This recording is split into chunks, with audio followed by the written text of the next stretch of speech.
কোন ব্যাংক ভালো আর কোন ব্যাংক খারাপ তা সহজে বলা খুব কঠিন। এইদিকে দুর্বল ১৪টি ব্যাংকে পর্যবেক্ষক ও সমন্বয়ক নিয়োগ দিয়েছে কেন্দ্রীয় ব্যাংক। এই ১৪ ব্যাংকের বাইরে সব ব্যাংক যে ভালো তা বলা যাবে না।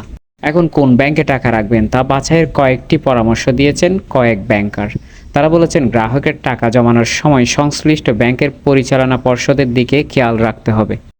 যে ব্যাংকের পরিচালনা পর্ষদের ভাবমূর্তি যত বেশি স্বচ্ছ, সেই ব্যাংক ততটাই নিরাপদ। প্রতিটি ব্যাংকের ওয়েবসাইটে পরিচালকদের নাম ও পরিচয় দেওয়া থাকে।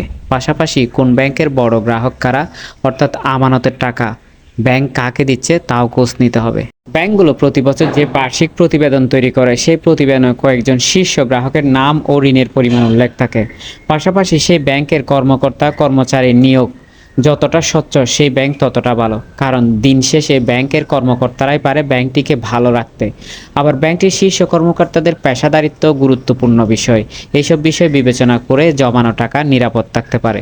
আর গ্রাহকদের মনে রাখা প্রয়োজন যে ব্যাংক আমানতে যত বেশি সুদ দেয়, সেই ব্যাংক ততটাই দুর্বল।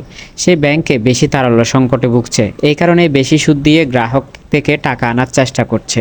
এইসব ব্যাংক বেশি সুদ দেবে ঠিকই, তবে একটা সময় পরে আসল ফেরত পাওয়া নিয়ে ভোগান্তিতে পড়তে পারেন আপনিও।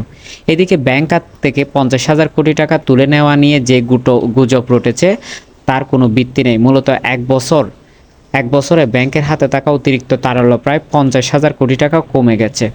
ডলার কেনা ও ঋণ দিতে গিয়ে ব্যাংকের হাতে টাকা কমে গেছে। টাকা যেহেতু আপনার, তাই কষ্ট করে এসব খোঁজখবর নিলেই ভালো।